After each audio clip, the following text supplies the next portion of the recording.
Welcome to This Week in East Brunswick. Today we celebrate Chinese New Year with a special lion dance at the Brunswick Square Mall as we get ready for the Year of the Rooster.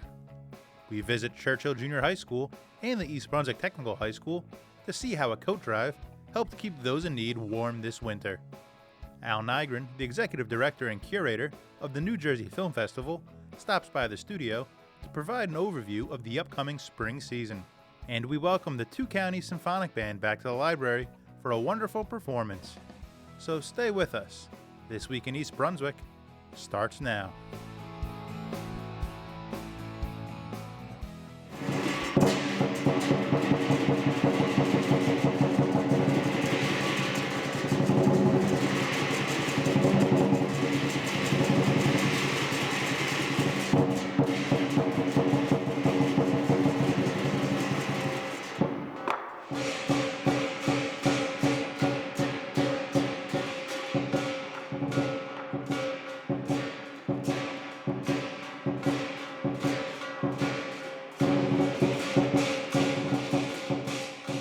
Yeah, so we're here at Brunswick Square Mall celebrating the Chinese New Year, the Year of the Rooster coming up. That's January 28th. And so we have the Lion Dance team here performing, and we're letting people know about this show, Shen Yuan. This is the best way to experience the Chinese New Year.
Chinese New Year is celebrated by thousands of not just Chinese people, but people in Asia, many different countries.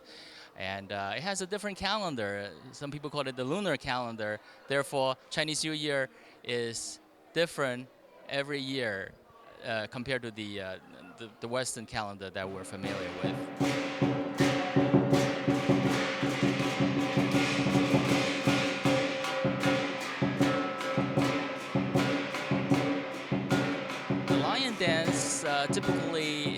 it's used in Chinese New Year celebration, in big events.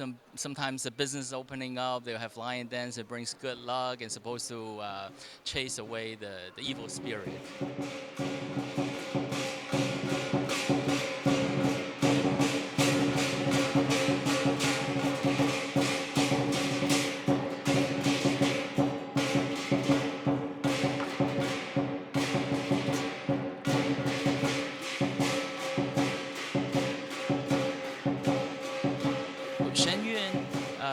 It's a dance and music company based in New York. It's a show reviving the 5,000 years of Chinese culture. And it's going to be at the Lincoln Center and also be in NJPAC as well. And when you get a chance, pick up a flyer. So it's in January 11th through the 15th at Lincoln Center and May 3rd through the 7th at NJPAC, Newark. We're very happy to be here to celebrate the Chinese New Year with the community here, and definitely go to see this show to experience the Chinese culture and Chinese divine culture, 5,000 years of civilization.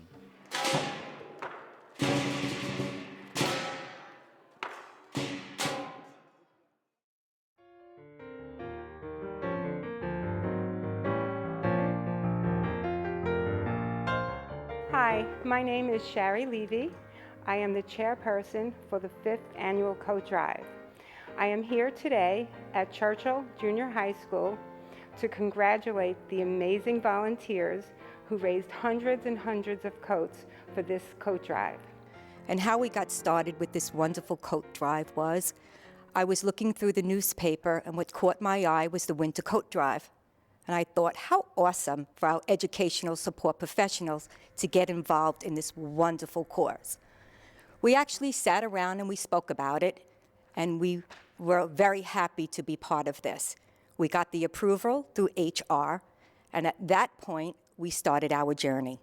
You really helped those in need, and I thank you so much. It was a privilege for me to work with Florence and our committee, the ESP, Educational Support Committee, and in collecting these coats, having them cleaned at the Votech, and now delivering them to the places that need them so we can keep people nice and warm and dry. So tell me a little bit about where the bins went and how you collected the coats from the schools. We actually went to each site, and of the schools, the elementary schools, we have 8 of them. We have a middle school, junior high school, and a high school. Also, we put the bins in the administration building and the support operations building. That's great. And you did have an outpour of support from the teachers, the education staff, the students, and we met on a regular basis to actually transport these bags of coats to the East Brunswick Vocational Technical High School, and they dry cleaned each and every coat for us at no charge. I'm here with Mr. Feldman. Thank you so much for everything you and the school are doing. You're very welcome. Thank you very much for having us. It's a pleasure to continue doing this service for the needy, and it's a pleasure to be working with the town of East Brunswick. I'm just very happy to be able to help you give back to the community. The students we have here now have been doing this every single year since they've been here, and it's amazing. They look forward to this. They love getting the coats in. Number one, it gives them work to do, but they also get a sense of pride because they know that the coats they're cleaning are going out to the community. Right, and I really want to also acknowledge Mr. Grimaldi, the dry cleaning teacher, who has been great. He's allowed us to drop off at different hours that we're supposed to, and it's been great. Mr. G is a very hard worker. He really takes care of those kids. He works with them very well. He loves doing what he's doing, and that's the sign of any good teacher. But tremendously, just during this time of year, to us, it's really just an opportunity to help out the community. And it's not only coats. We have sweaters and pants and hats and scarves, shirts, everything. Your school is amazing. They've just dry cleaned everything for us. And it's also nice too because unfortunately we do have students here who are needy as well, and we were actually able to procure coats for them as well. So that made me very happy. Everybody wins. Everybody wins is right. So what we do with the coats that are collected is every year our teens take a trip to Manhattan with what we call the Midnight Run.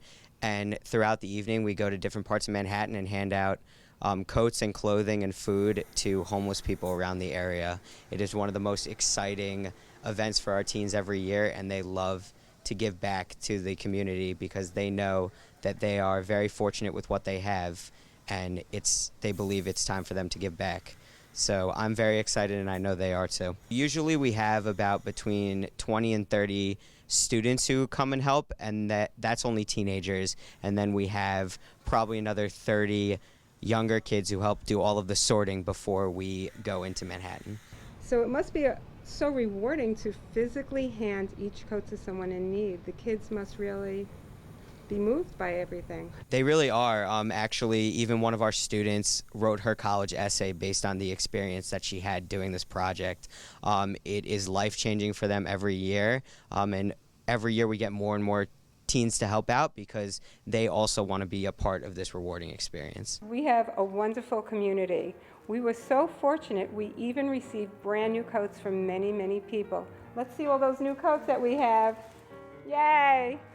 Thank you from the bottom of my heart, Florence, and to all your members. Thank you so much for making this happen. I'd like to thank you, Sherry, and it was our pleasure. And I'd like to thank all the principals and supervisors, staff members, students, and their families for their kind contribution to this worthy cause. I'd also like to give a thanks to the Ames Clinic for their help each year in making our coat drive a success. If you are interested in learning more about our coat drive next year or have some coats to donate this year, you can call 732-254-5553. Thank you.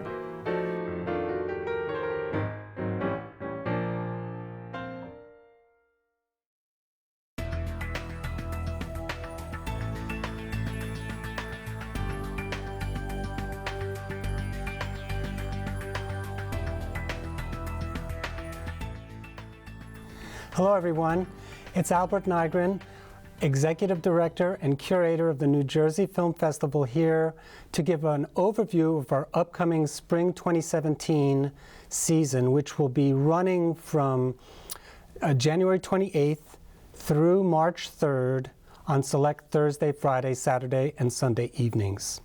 We have over 30 films that we'll be screening, experimental films, documentary films, films from other countries, and all our premieres, area premieres, are New Jersey premieres, so we have a lot of wonderful things going on this coming season. Our opening program is an amazing double bill featuring two films that deal with other times. The first film is entitled Nights of New Jersey and is directed by Michael Hadley. He will be here doing an interview session with me in the next week or so, and so we'll not talk too much about that, but let us say that it's a fiction film that takes place as a Renaissance fair and is really well acted, incredibly beautiful to watch, and that kicks off the film festival on Saturday, January 28th. Then the feature that evening is The Northlander by Benjamin Ross Hayden. Mr. Hayden received his first prize at our film festival about 5 years ago for his first film, Pick, and I'm a big fan of his work, as is our jury. And The Northlander is his first feature film, which is doing really well in Canada. It has a theatrical release there, and we're proud to be doing a New Jersey premiere of this film, which is a film that takes place post-apocalypse. It's also really beautifully shot. The makeup is amazing. If you like Mad Max Fury Road without the chase stuff, you'll love this film. It's really, really well done and an amazing film, and that's our opening feature for the season. Then on Sunday, January 29th, two kooky films dealing with pranksters. The first film is called Cavities by Michael Chen, who is a USC, University of Southern California filmmaking student, and this is his thesis film, and it's about a young man who's trying to deal with a cavity that he's had as he returns home for the first time in a while. Art of the Prank by Andrea Marini is a film about Joey Skaggs, who's a well-known documented prankster. And this is a documentary film about this amazing person. And that will round out the program on Sunday, January 29th. Then on Thursday, February 2nd, we'll be doing a screening of Edward Muybridge, zoopraxographer, who is the precursor photographer who basically set up filmmaking back in the 1870s and 80s. He was a photographer who did sequential photography. And it's an amazing documentary about him, narrated by Dean Stockwell. We'll be screening that on Thursday, February 2nd. Then on Friday, February 3rd, we'll be screening a documentary film which is very timely by a Rutgers grad, Zuzi Martin Lynch. Her film is called Craving Cuba, and it's about Cuba and Cuban Americans. And she's going to be at the screening doing a Q&A and introducing the film, so it should be a lot of fun. The short that precedes the film is called Solo by Matthew Puccini. He's from Brooklyn, New York, and it follows a young Appalachian teenager who's kind of taken off from home. Saturday, February 4th, we have two short films and a feature. The first one is by a New Jersey resident, a Rutgers student, Charles D. Augustin. His film Doggy opens up the program. It's about a teenager who's lost his bag, and he cons some unsuspecting bystanders to help him look for it. It's a really funny film, well shot as well. A film from Japan, Schizophrenia, is a really interesting experimental film, which is based on the filmmaker's, I guess, his bout with schizophrenia, and it's really a pretty amazing film that deals with numbers. And then the feature that evening is a film from Portugal entitled Jello, and it's a futuristic film that deals with ice. I'll leave it at that. Check out the description at our website. It's really an amazing film. It looks terrific, and it's really, really well acted as well. Saturday, February 11th, we have two short films. St. Louis Cemetery by New Jersey native Louis Goldstein goes down to New Orleans and shoots the famous cemetery, the St. Louis Cemetery, which has all sorts of interesting characters buried there, and it's a kind of tour of the cemetery. The second film is by Royston Scott, the Sarah Spencer Washington story. This is an amazing African-American woman who lived in the Depression and set up her own beauty products a business. She became a millionaire. She lived in Atlantic City, and Royston Scott is going to be there to introduce his film and do a Q&A about this person I knew nothing about, but it's really fascinating. The feature film that evening is With God Against Man by Simon Pinkosoff, and it focuses on Sousa Mendes, who is a very important figure from Portugal, who allowed Jews to escape the Nazis during the Second World War and just prior. He went against his government's plan to not let any Jews into Portugal, but he defied them and issued visas so these people could escape, for sure, impending doom. So it's an amazing documentary. Simon will be there as well to do a Q&A. Sunday, February 12th, we'll round out the competition screenings for the New Jersey Film Festival. We had 14 films selected out of 280-something, and we'll be screening the best ones that were selected by a panel of jurors who are media people, previous winners, academics, and students. I have a wonderful batch of student interns who gain college credit for helping run the film festival, and they also help choose the films that we're screening. This program features two environmental documentaries. The first is called Bad Tidings by Daniel Natal.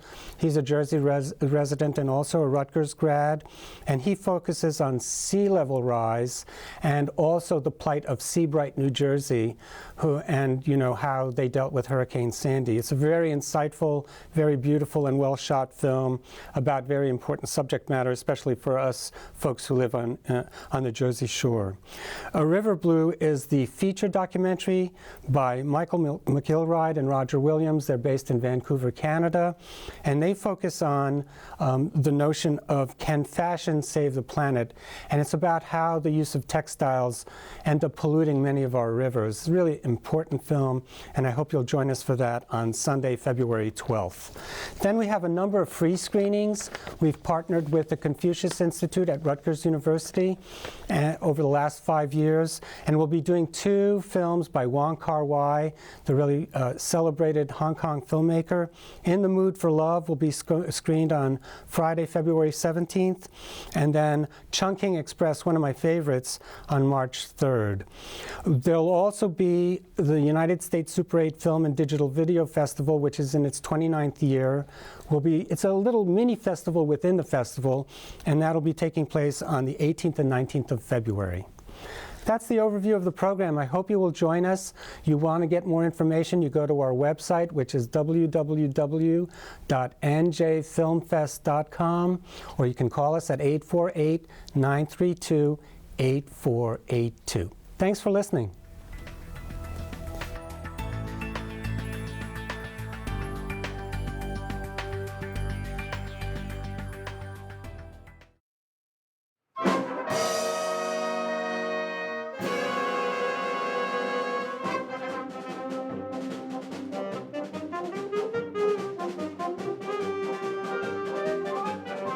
Today we have our 3rd annual concert with the Two County Symphonic Band here at the East Brunswick Public Library. This is the 3rd concert we've played for them. For this concert we'll be doing a program of revolutionary music by revolutionary composers. So music by John Williams, Gustav Holst, and Claude Michael Schoenberg, the composer of the famous Broadway musical Les Miserables.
The first piece we're playing is a Latin piece entitled El Camino Real.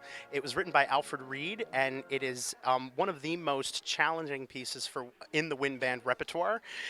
Another piece we're playing is the Second Suite in F for Military Band by Gustav Holst. That is another staple in the wind band repertoire, and it is written in 4 movements, unlike the first suite, which is written in only 3 movements. And each of these movements are based on Old English and Welsh folk songs, so that'll be a fun one. That'll be a fun one to play for these people, and it's melodies that people know.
This band was formed back in 2012. We started performing concerts for the Old Bridge Township Public Library, for the Old Bridge Township Senior Center, because that's where this ensemble is based. We rehearsed at the Senior Center and sometimes the Civic Center. We normally played concerts around Old Bridge. We started over the last couple of years to expand our territories, so we've not only played in East Brunswick, but we've played in Piscataway, as well as Freehold, Colts Neck, and Jackson Township.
If you liked what you heard, you could follow us on Facebook. We are Two Counties Symphonic Band on Facebook. Or if you'd like to find out about concerts, you can send us an email at twocountiesband@yahoo.com.